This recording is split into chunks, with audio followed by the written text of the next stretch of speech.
Tehdään se ensimmäinen kuva tuolla.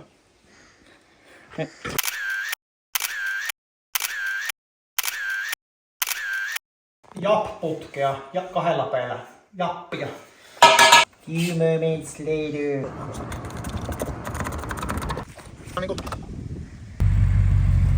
No niin, terve! Tänään ajattelin tehdä rigivalokuvaa. En tiedä, oletteko koskaan nähnyt, miten täällä tapahtuu, mutta otetaan muutamia juttuja mukaan ja lähdetään rakentamaan. Tarvitaan ND-filtreitä, erilaisia kameroita ja muutama juttu. Loput löytyy tuolta parasta nurkalta, niin lähdetään sinne. Sitä on varmaan 10 vuotta. No okei, sitä on 6 vuotta, kun mä oon tehnyt viimeistä rigikuvan. Mutta kaivetaan täältä nämä kaikki hantaukset ja vimpaimet esille, mitä tarvitaan. Eli rigikuvaan tarvitaan imukuppeja, muutama erilainen. Sitten mä oon teettänyt tällaisia erimittaisia varsia näihin imukuppeihin, eli näillä saadaan sitten säädettyä sitä itse rigipuomin niin kuin kulmaa, minkälaisen kulman se saadaan siihen. Otetaan kuvaa. Ja sittenhän me seuraavaksi valitaan täältä tämmönen niin sanottu magic arm. Eli tämä laitetaan sitten siihen puomiin kiinni. Tähän lähtöhän me tarvitaan muuta kuin toi rigipuomi, joka löytyy muistaakseni sormin osoittamasta Suomesta tuolta. Eli täältä keskusvaraston nurkalta. Täältä se löytyy. Mitäs helvetissä täällä saadaan poistaa? Few moments later. Kyllä se sieltä vaan. Näin mä löytin voittaa. Eli tässä meillä on tää rigiputki. Rakennellaan se seuraavana. Laitetaan vähäksi aikaa ovi kiinni. Kyllä tästä näkee. Hetkeä ei ole käytetty. Pikkasen jos on päässyt pölyä tulee. Kasataan tää putki. Tää rigiputki on sellaista, näkyisiköhän tää tässä, materiaalivahvuus, miten paksu tää on. Tää on sitä mielettömän kevyttä japp-putkea ja 2 peillä. Jappia. Ilmeisesti aika jäykkää, vaikka yhdistetään 2 putkea yhteen, niin sit saadaan silti sellainen kohtalaisen jämäkkä joustamaton putki, että se ei pompi ja hypi sitten, kun se on tuolla auton päässä. Sitten kun valotusaika on 2 sekuntia, niin se saisi mielellään olla aika jämäkkä.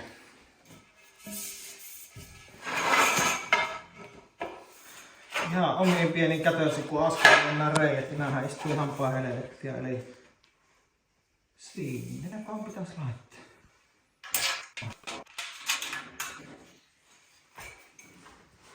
Tämän puomin mitta on tälle muistista niin 4,5 metriä. Riittää ihan kohtalaisen hyvin tuollaisen perusrigikuvaukseen. Kovimmat jätkät ostaa sitten isolla rahalla 6-metrisiä hiilikuturigeja. Mutta jos käyttö on näinkin tiheitä kuin mulla, niin en näe mitään järkeä ostaa sellaista. Tällainen köyhän miehen markan putki riittää hyvin. Tää koko putki, tää on siis näin pitkä 4,5. Tää painaa ehkä 2 kiloa. About. Ei juuri mitään. Tähän niin, että siirretään auto ensimmäisenä siihen kuvauspaikalle ja rigi laitetaan vaikka paikalle vasta sitten, kun auto on siinä kohteessa. Tehdään se ensimmäinen kuva tuolla.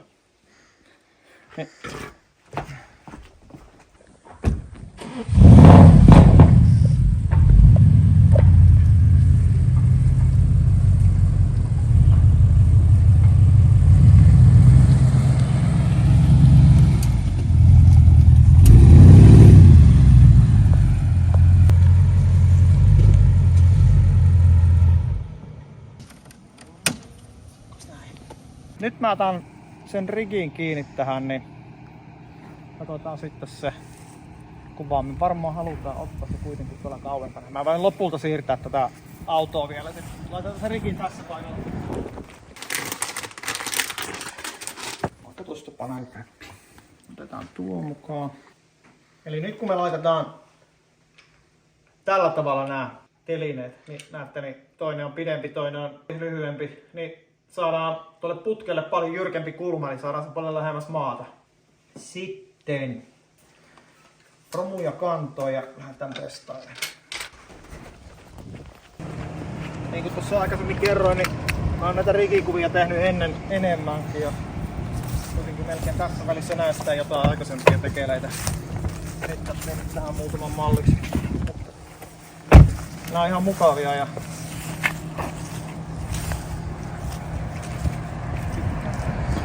aikaa viepiä, mutta nyt pitää ottaa kyllä se puomi myös tähän kaverille.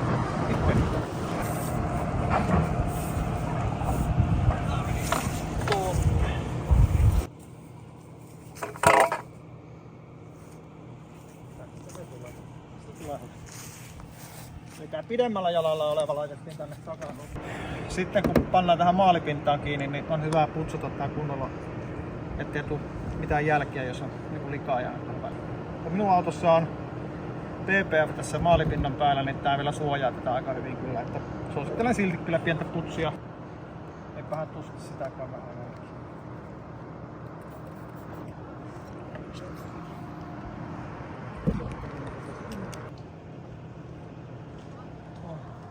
Otetaan vielä. No niin, nyt saa. Noin. Sitten seuraava imukuppi. Naapurit ihmettelee, että mitä ne puuhaa, mutta siihen on totuttu aina. Ei tule ilman. Sua.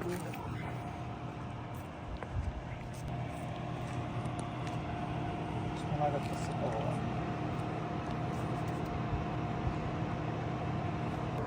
Sylki vähän antaa sellaista imupintaa tuolla. En tiedä, jotkut laittaa, jotkut ei. Toiset katokset ei Dr. Pepperin juusti. Sehän jäi siihen hienosti. Sitten pyöräytetään tuolta.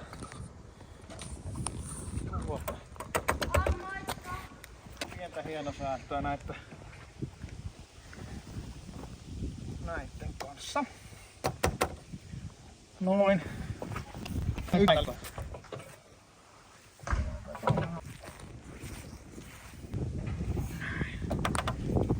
Nyt meillä on niinku puomi paikallaan ja näitä on hyvä tarkistaa näitä kiinnityksiä koko ajan, että nämä on varmasti kiinni. Eli tuolla tulee sellainen punainen, imukupissa tulee sellainen punainen pompula vastaan, niin se ei saa tavallaan tulla näkyviin täältä, että se pitää olla sen verran sitä imua siinä, että se pysyy varmasti kiinni. Sitten tää Magic Arm. Tällä sitten etsitään se kuvakulma ja tää tulee nyt todella alas. Toi on varmaan tohon noin. Joo, tää menee kyllä nyt liian täytyy vaihtaa tuo toinen lyhyempään tämä tappi. Tää on liian pitkä. Saattaa olla, että tarvitaan vähän jeesiä, ettei tule damagea. Pidät siitä siinä. Hyvä, kiitän. Näihin tappeihin on siis tehty tällaiset huulokset, että se istuu hyvin tonne. Tässä on sellainen tappikiinnitys myös. Painetaan ja sen jälkeen me saadaan nyt muutettua aika paljon tätä kuvakulmaa. Tällä tavalla. Katsotaanko tuonne toiseen päähän. Mitä tapahtuu? 10 senttiä muutettiin tämän kuvakulman, niin se kamera saatiin aika lähelle sinne mihin halutaan. Totta puhuen mä haluan sen vieläkin ihan siitä syystä, että jälkikäsittelyssä on sitten helpompi poistaa tää puomi. Niin vielä pitää vaihtaa lyhyempi. Eli se pökäle mikä siellä oli alun perin, niin se oli oikein mittainen. Piepähän se on siinä. Tämähän meillä oli paikalla kun aloitettiin äsken. Laitetaan se sama sinne takaisin. Siihen oli varmaan syy miksi se oli siellä. Olisiko ollut hyväksi todettu. Ja silloin kun tämä puomi laitetaan vaikka auton katolle ja halutaan takaviistokuvia ja muuta, niin sellaisissa tilanteissa esimerkiksi joutuu käyttää paljon noita pitkiä tappeja. Nyt se on hyvän näköinen. Nyt mä saan sen sellaisen kulman kun mä haluan. Eli nyt säädetään taas tätä hiukan. Saadaan tätä vähän vielä käännettyä. Noin. Magic Arm ehkä tonne. Ja mitä alemmas tämä saadaan tänne puomi alapuolelle, niin se helpompi on sitten taas työstää sitä puomia pois kuvasta. Toki se valmiiksi vähän jännittää, että miten paljon helpompi se on ottaa tuolla tekoälyllä, mikä on tullut näihin juttuihin, mitä ei ollut 10 vuotta sitten. Miten pituusataan kenties? Mistä lähdetään? No nyt se lähtee. No niin, sitten kokeillaan kameraa paikallaan. Ja sitten tosta noin. Mestoilla. Otetaan tosta vähän näkymiä. Mitä halutaan. Nyt aletaan niitä asetuksia miettiä. Eli ensin kokeillaan riittääkö iso 50. Aukko 8. Tietysti jos valitaan vielä manuaaliasetus. Me halutaan tänne tyylin 2 sekunnin valotusaika. Tää ei toteudu sitten ei huonostikaan tässä kohtaa. Nyt mun pitää vaihtaa sinne vähän niitä jyrkempiä filttereitä. Mulla oli tässä mukana ND4, ND8 ja sitten ND400, niin mennäänpä suoraan tuolla 400 ja katsotaan mitä se tarjoilee. Sillä on jo siis pyöräpolafiltteri edessä, mutta näistä ei näe niin paljon läpi, että nää kyllä blokkaa sen valon. Katsotaan mitä se sanoo. Eli ehkä me laitetaan vähän miedompi filtteri siihen. Tää on liikaa tää 400. Ehkä tää 8 voi olla aika hyvä. Tää voi olla aika soppeliton. Noin. Nyt mennään iso 100, iso 50 ja 2 sekuntiin valotusaika. Nyt se alkaa näyttää aika kivalta. Mä en haluaisi, että sä palaat noin ikkunat noin rajusti. Se tehdään varmaan sille, että mä vaihdetaan tuon auton kohtaa, että se kuvauspaikka ei ole tässä. Okidoki. Eli nyt mä oon laittanut tänne kameraan manuaalitarkennuksen tuohon keulaan, 10 sekunnin ajastimen ja iso 50, aukko 14 ja 2 sekuntia. Siellä on pari filtteriä nokalla. Nyt toivotaan, että tää pysyy niin kuin tälleen vakaana.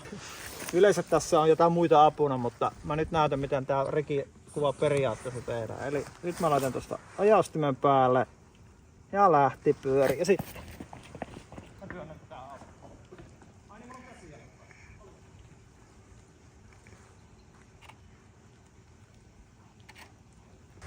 Alright, paikka siinä. Tsekataan mitä tuli. Katsotaan minkälainen kuva tuli ensimmäistä. Okei, Jape ajaa omalla pihalla noin kovaa vaikka ei aja mihinkään. Sehän näyttää tässä kohtaa ihan kivalta. Alright, jatketaan harjoitusta. Ei ollenkaan huono. Tehdään toinen, jos se seuraava kuva menisi sille, että siinä tulisi puuta vähän esille. Eli toinen yritys. Kliks.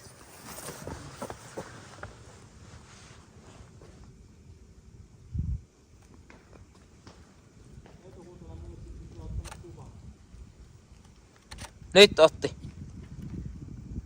Sitten tämä kuva. No niin, siellä on toinen. Ja vanteessa on vauhtia makeasti. Puut on horisontissa ihan fine. Muutetaan hiukan tätä setupia. Eli mä nyt varovasti ajan tän auton tuohon mutkaan ja laitetaan hiukan renkaita linkkuun. Katsotaan, jos on sellainen kääntyvä rikikuva.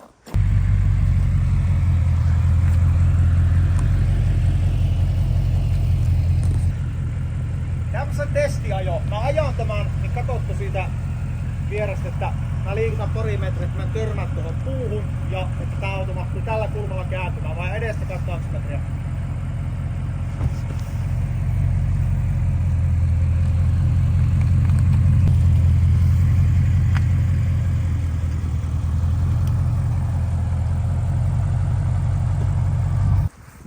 Mä otan renkaita vähän enemmän linkkuun. Niin pitää laittaa. Juu. Noin. Nyt on hyvä. Ja sitten tämä muistakaa, jos otatte pitkällä valotusajalla, niin kamerasta pitää vakaja laittaa offille. No niin, nyt koitetaan taas lähtee.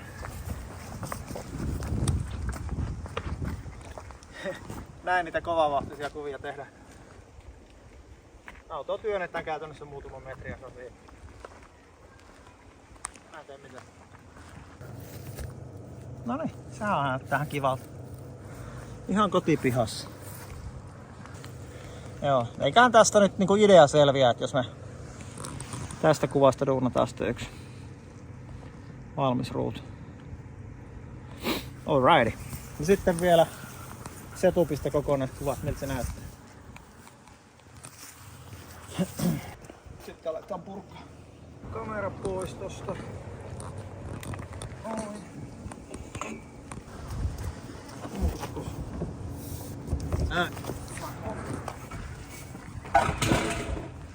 Sinne meni.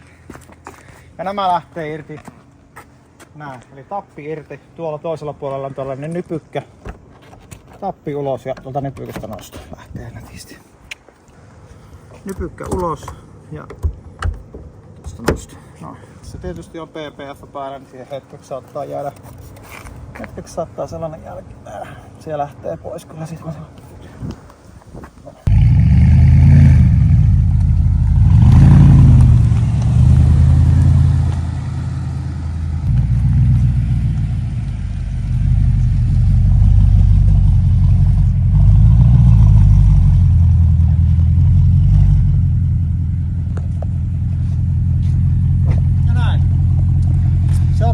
Editoimaan kuvia ja katsotaan mitä magicia siellä tapahtuu. Minkälaisia taikoja tehdään Photoshopissa ja Lightroomissa. Sitten otetaan kuvat koneelle. Aletaan katsoa mitä saatiin. Lightroomiin. Richard.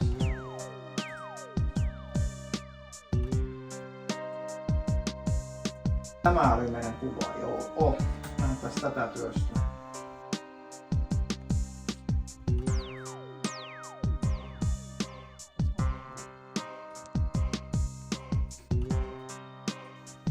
Katsotaan mitä meidän tekoäly tuumaa tästä. Me otetaan poistaa tuolta tuolla. Kokeillaan nyt tällainen pieni slice ensin tosta. Otetaan AI koittaa. Katsotaan vaan. Sehän ymmärti sen heti. Aika hyvä. Lähti heti. AI poisti sieltä suoraan. Tää oli itse asiassa aika hyvin tää rigin sijoittelu tässä kuvassa, koska tää ei jäänyt kovin moneen kohtaan kuvat, se yleensä jää aina tänne. Ja sit se on Photoshopissa helppo poistaa. Otetaan täältä nyt ajovalo-umpiosta nää ylimääräiset varjot, mitä se on tehnyt. Tuosta vielä. Tuosta. Sitten siirrytään Photoshopia. Huomatkaa nyt sitten, tää ei ollut tällainen tunnin editti, vaan tää oli tämmönen nopea editti. Valmiiksi ne vähän jää duunia pois, mutta huomioon. Sehän lähti melkein kokonaan sitten tekemään. Tosta ja sitten editoidaan Photoshopissa. No niin, sitten otetaan ekana toinen leijeri tohon ja tästä vähän siivoillaan. Remove toolilla otetaan tosta. Toivottavasti se lähtisi heti. No, tulipa helppoa. Sitten meillä on täällä valmis ruutu. Big Shot 101. Olkaa hyvä.